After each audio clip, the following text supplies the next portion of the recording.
மாண்புமிகு நீர்வளத்துறை அமைச்சர் அவர்கள், மாண்புமிகு நீர்வளத்துறை அமைச்சர் அவர்கள், மாண்புமிகு நீர்வளத்துறை அமைச்சர் அவர்கள். மாண்புமிகு பேரவைத் தலைவர் அவர்களே, மாண்புமிகு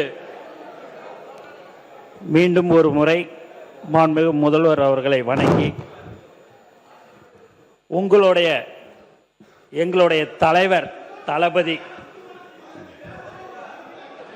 அண்ணா உட்காருங்க உட்காருங்க உட்காருங்க, நாளைக்கு தான் பேசுறாங்க.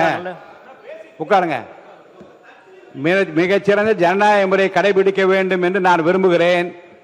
மீண்டும் நீங்கள் முன்பு நடந்தது போல, அப்போது நடந்தது என்பது போல நீங்கள் நடந்து கொள்வீர்களானால் நிச்சயமாக நான் சொல்லுகிறேன், நாடும் பார்த்து கொண்டிருக்கிறது, நாமும் பார்த்து கொண்டிருக்க. உட்காருங்க.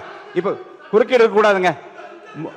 முடிஞ்சு முடிஞ்சு முடிஞ்சு பேசலாம். உட்காருங்க உட்காருங்க உட்காருங்க.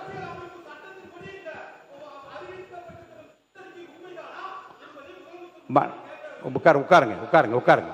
மாண்புமிகு உட்காருங்க. மாண்புமிகு பேரவைத் தலைவர் அவர்களே, இல்லை இங்கே மாண்புமிகு உறுப்பினர் யாரும் பேச தெரியாதவர்களோ விவரம் தெரியாத அல்ல, காலம் கருதியும் எதை உரிய நேரத்தில் எடுக்க வேண்டும், எதை அப்புறம் வைத்துக்கொள்ள என்பதை பற்றி நான் முடிவு எடுக்க வேண்டும். அருள் கூர்ந்து இப்போதும் வெளிநடப்பு செய்திருக்கின்ற உறுப்பினர்களை பற்றி நான் சொல்கிறேன். ஒரு கவன ஈர்ப்பு தீர்மானம் கொடுத்திருந்தார்கள். அது உடனடியாக அரசின் கவனத்தில் கொண்டு செல்லப்பட்டு விட்டது. மேல் நடவடிக்கை எடுக்கப்பட்டு வருகிறது. உரிய பதில் என் கைக்கு வந்தவுடன் அதை எடுத்துக்கொள்வதாக நான் சொல்லியிருக்கிறேன்.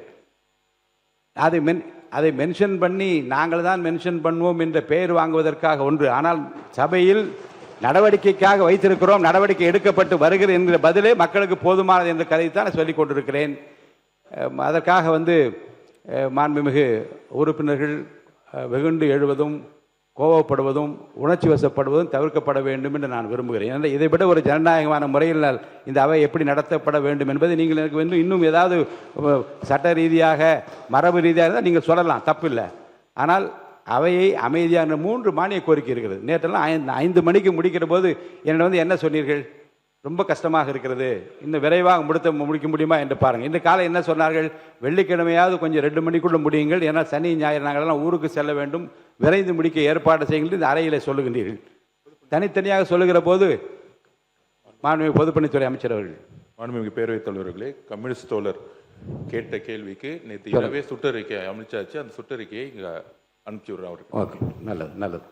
உட்காருங்க. இப்போ நீங்கள் உட்காருங்க, வேண்டாம் உட்காருங்க, நீங்கள் உட்காருங்க. இல்லைங்க, வாங்க வாங்க உட்காருங்க. மாண்புமிகு குறுக்கீடு இல்லாமல் நீங்கள் பேச வேண்டும், குறுக்கீடு செய்ய வேண்டாம். முடிந்தவுடன் அவருடைய பேச்சு முடிந்தவுடன், அவருடைய விளக்க உரை முடிந்தவுடன் எத்தனை கேள்வி வேண்டுமானாலும் கேளுங்கள், அதை பதில் சொல்வதற்கு அவர் தயாராக வந்திருக்கிறார், பதில் சொல்லுவார்.